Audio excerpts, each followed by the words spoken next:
네, 7월 23일 멤버십 번개 라이브 파트 1 시작하도록 하겠습니다.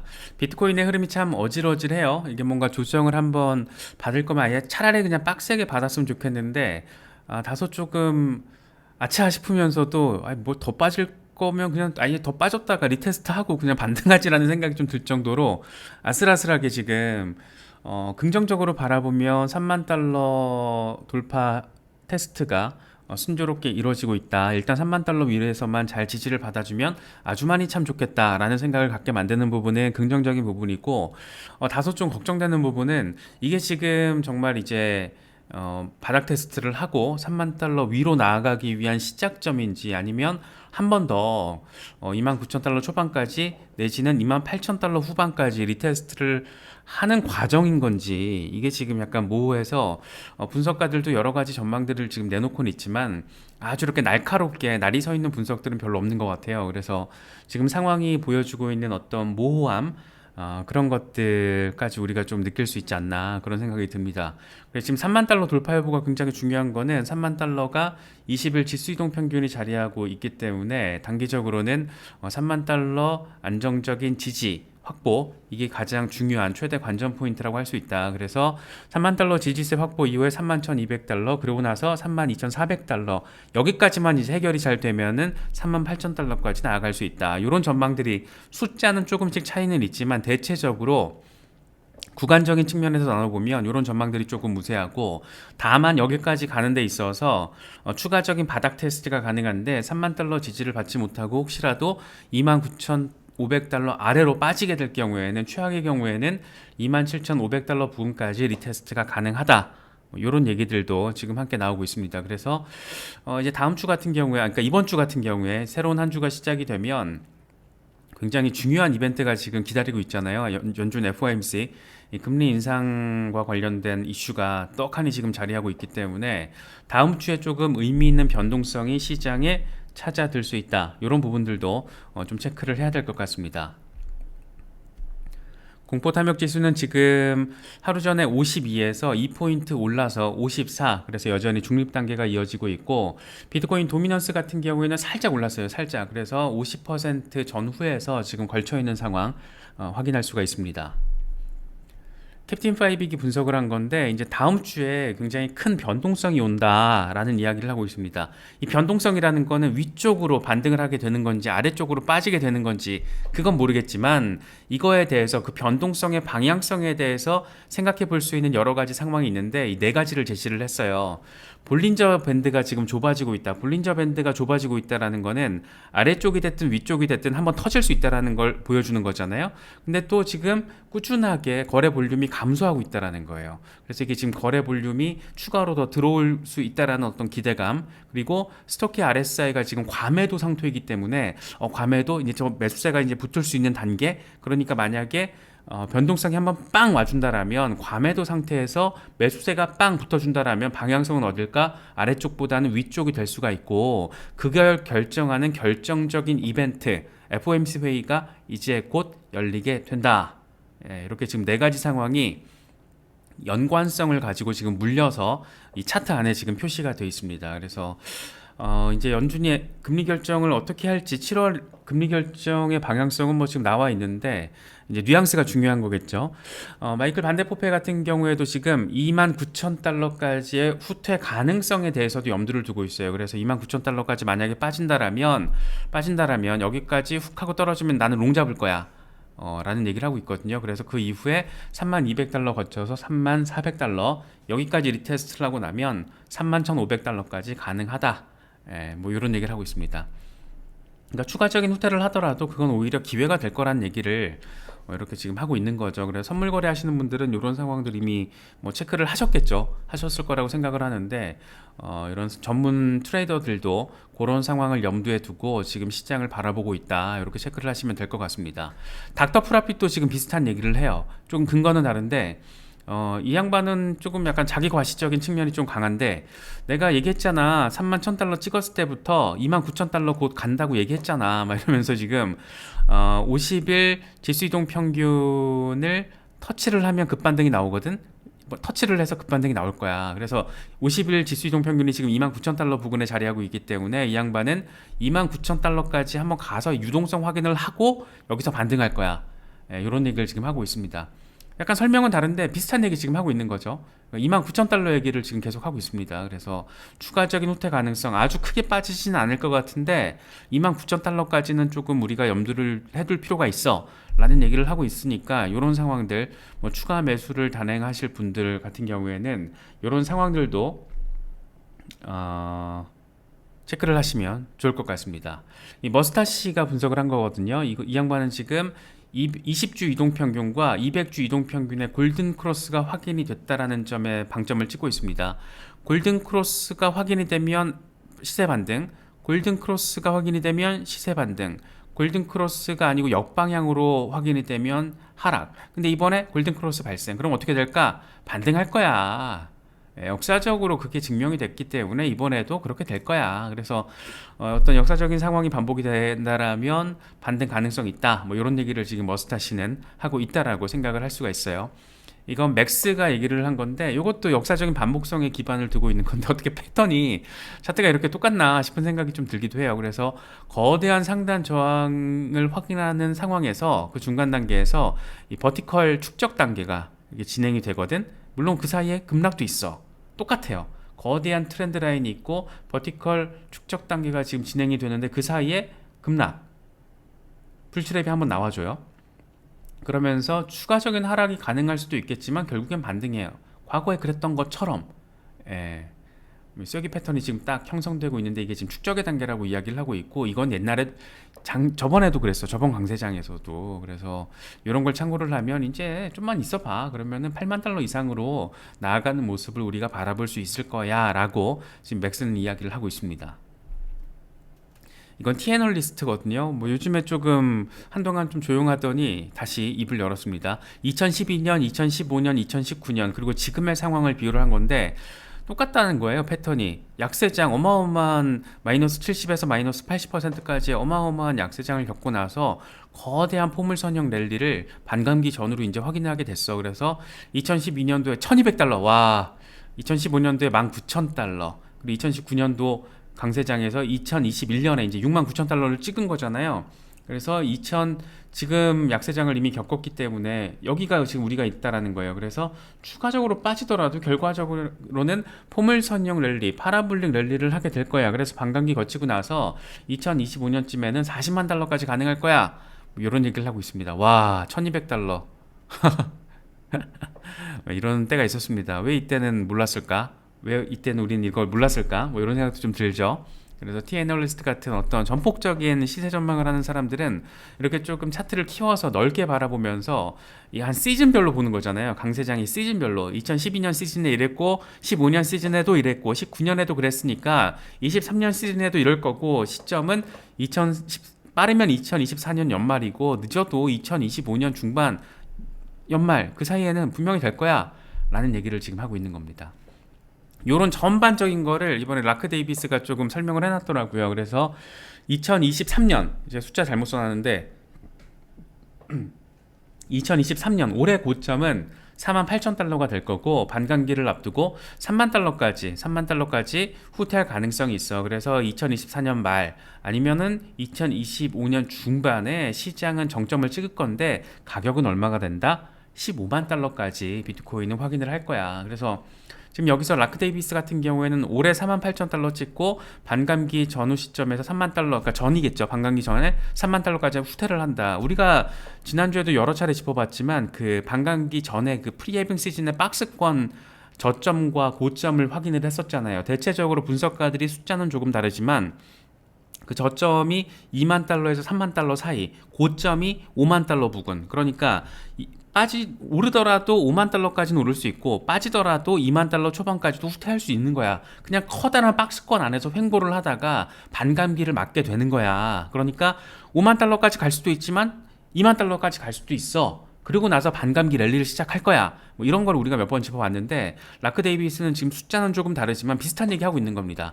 올해 48,000달러까지 나는 고점 찍을 수 있을 거라고 봐. 하지만 반감기 직전, 그러니까 내년 4월이 지금 반감기로 예상이 되고 있잖아요. 그 전에 3만 달러까지 빠질 수도 있어.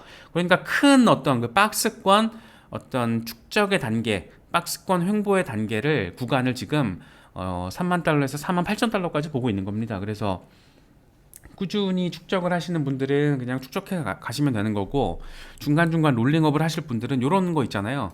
한 4만 달러에서 5만 달러 사이에서 고점이 한번 나와주면 여차하면은 2만 달러에서 3만 달러 구간으로 한 번 더 바닥 테스트를 할 수도 있는 거구나, 반감기 전에. 뭐 이런 계산을 한번 이렇게 해놓고 바라보시는 분들 입장에서는 이 박스권 고점에서 어느 정도의 익절을 할 수도 있는 거고, 박스권 저점에서 추가 매수할 수도 있는 거고, 뭐 그런 전략으로 굴려가시는 것도 하나의 대응 방식이 될 수 있을 것 같습니다. 그래서 지금 반감기를 앞두고 박스권 저점과 고점에 대한 이야기가 지속적으로 여러 분석가들을 통해서 지금 반복적으로 우리가 확인을 할 수 있다. 뭐 그렇게 조금 바라보시면 좋을 것 같아요.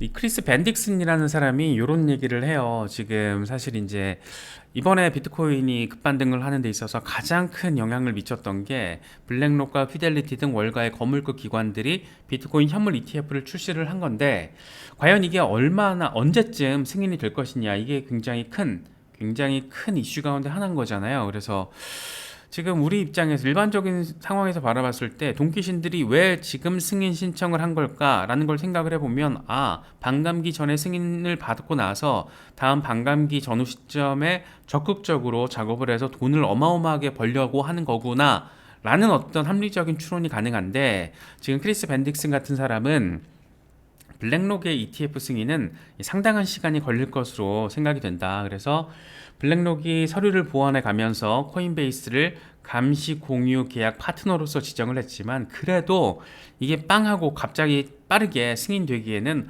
어렵다라는 이야기를 합니다.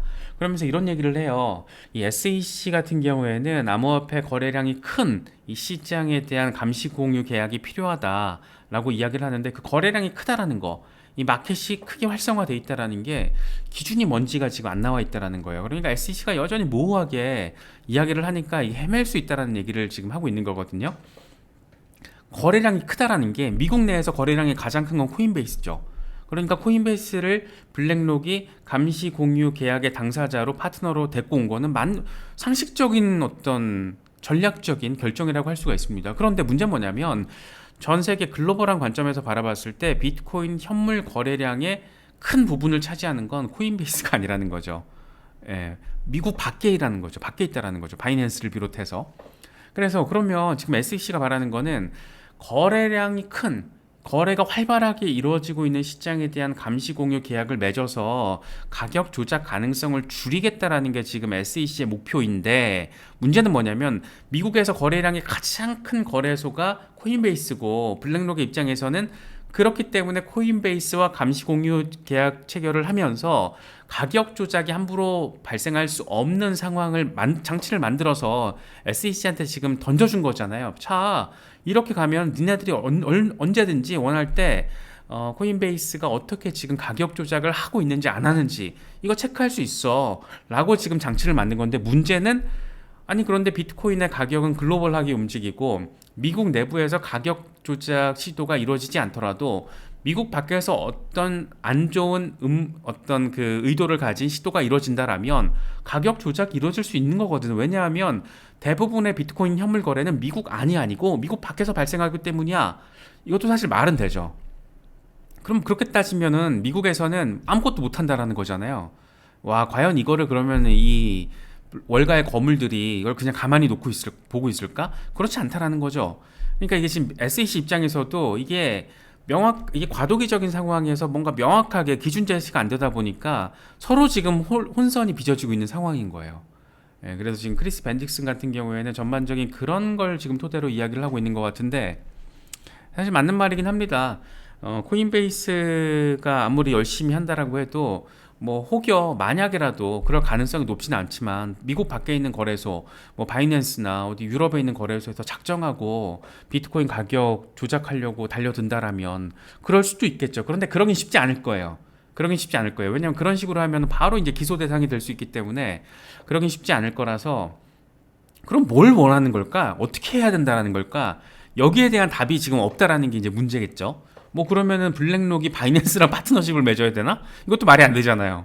예, 그러니까 지금 이 상황 자체가 굉장히 약간 이 혼선이 빚어질 가능성이 이미 현실 속에 뿌려져 있다. 뭐 이렇게 좀 바라볼 수가 있어서 우리 입장에서는 빨리 뭐 하반기 중에서도 연말이 아니라 뭐 9월 10월쯤에 승인이 땅 하고 나와주면 가장 좋은데 지금 그걸 기대하기가 간단치가 않다라는 게 한 가지가 있고 그럼에도 불구하고 만약에 승인이 된다라면 그래도 반감기 전에 승인을 받기 위해서 블랙록이 뭔가 작업을 하지 않을까? 어떤 그런 생각을 또 할 수가 있죠. 또 하나 이제 우리가 기대할 수 있는 포인트는 그레이스케일과 지금 SEC가 진행하고 있는 소송 GBTC를 비트코인 현물 ETF로 전환하게 해달라는 그 소송 결과가 빠르면 9월 말쯤에 나올 수 있다라는 얘기도 지금 나오고 있어요. 그래서 만약에 9월 말쯤에 소송 결과가 나왔는데 SEC가 또 지면은 이게 갑자기 이제 또 상황이 활발하게 흘러갈 수 있는 가능성을 우리가 또 생각해 볼 수가 있는 거죠. 그래서 그런 부분들까지 좀 염두에 두시면은 하반기 뭐 한 9월에서 10월 사이에 재밌는 상황이 펼쳐질 가능성도 있다. 뭐 이런 부분들까지 우리가 좀 체크를 해볼 수 있을 것 같습니다. 이번 주 이제 가장 핫한 포인트는 미국 연준의 FOMC 금리 인상 결정입니다. 지금 7월 금리 인상 0.25%포인트 올리는 것에 대해서 CME 페드워치 금리 선물 시장에서는 99.2% 거의 뭐 100% 가까이 기정사실화 시켜서 바라보고 있어요. 재밌는 건 이제 그거죠. 과연 연준이 9월에 금리 인상과 관련해서 어떤 뉘앙스를 제롬 파월 연준 의장이 기자회견에 이제 보여주느냐 이게 지금 관전 포인트인데 시장에서는 금리를 동결할 가능성을 83.5%로 지금 바라보고 있습니다. 그래서 이번 주에 변동성이 빵 하고 나왔을 때 가장 큰 역할을 하게 될 거는 금리 인상 그 자체는 이미 기정사실이에요. 이번에 연준이 금리를 동결할 가능성은 거의 없다라고 봅니다. 대체적으로. 그래서 지금 금리 선물 시장에서도 거의 100% 수준으로 금리는 올리겠구나 라는 걸 받아들이고 있는데 문제는 그 방향성이죠.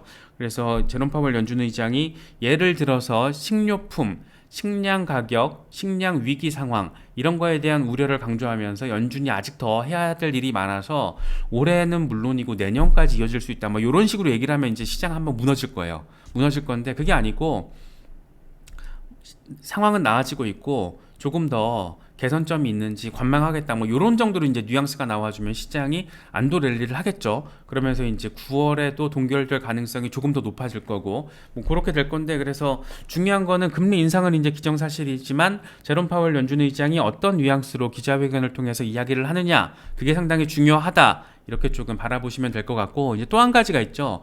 이번 FOMC가 끝나고 나면 8월 달에는 FOMC가 없고 대신 8월에는 잭슨홀 미팅이 예정돼 있습니다. 연준의 하계 휴양 포럼이고 올해는 8월 24일에서 26일에 예정이 되어 있는데 아마 작년 잭슨홀 미팅 기억하실 거예요. 시장이 그때 막 이제 서머 랠리로 반등하고 있었는데 그때 이제 제롬 파월 의장이 잭슨홀 미팅에서 찬물을 그냥 확 끼얹어 버렸잖아요. 연준이 할 일 아직 많고 긴축 기조 뭐 이어가야 한다. 뭐 이런 식으로 얘기를 하면서 그때 시장 눌러버렸던 기억들 아마 가지고 계실 겁니다. 벌써 1년이 다 지났어요. 그래서 또다시 잭슨홀 미팅이 예정돼 있고 이때 또 전 세계 중앙은행들 수장들 불러다 놓고 이제 파월 의장이 어떤 멘트를 또 하느냐에 따라서 여기서도 이제 하나의 어떤 큰 변동성이 나올 수도 있겠죠. 아래가 됐든 위가 됐든. 그리고 나서 이제 9월을 맞이하게 될 거고, 요 상황에서 과연 이제 비트코인 현물 ETF 출시 이슈가 어떤 방향성을 보이고 어떤 흐름을 보여주느냐가 우리 같은 크립토 커런시 투자자들에게 있어서는 굉장히 중요한 포인트가 될 수 있다. 뭐 이렇게 조금 바라보시면 될 것 같습니다. 그리고 또 한 가지가 이번 주에는 마이크로소프트와 알파벳 실적 발표가 예정돼 있습니다. 지난주에 테슬라, 넷플릭스가 이제 실적 어닝 쇼크가 나와서 시장을 좀 흔들었잖아요. 발목을 잡았는데 일단 마이크로소프트 같은 경우에는 지금 뭐 기대가 되고 있죠. 워낙 AI 재미를 잘 봐가지고 어닝 서프라이즈 기대가 되고 있고 알파벳이 좀 모호하죠. AI 이슈에서도 좀 삽질을 좀 해줬고 그래서 알파벳이 또 이 어닝이 어떻게 나올지가 좀 관전 포인트인데 이건 한번 보면 시장의 증시의 흐름이 어떻게 될지 그걸 보면서 비트코인의 흐름과 디커플링 양상 어떤 방식으로 조금 더 우리가 추가적인 체크가 가능할지 이런 걸 체크해 보면 새로운 한 주도 뭐 금방 또 지나가게 되지 않을까 뭐 그런 생각이 듭니다.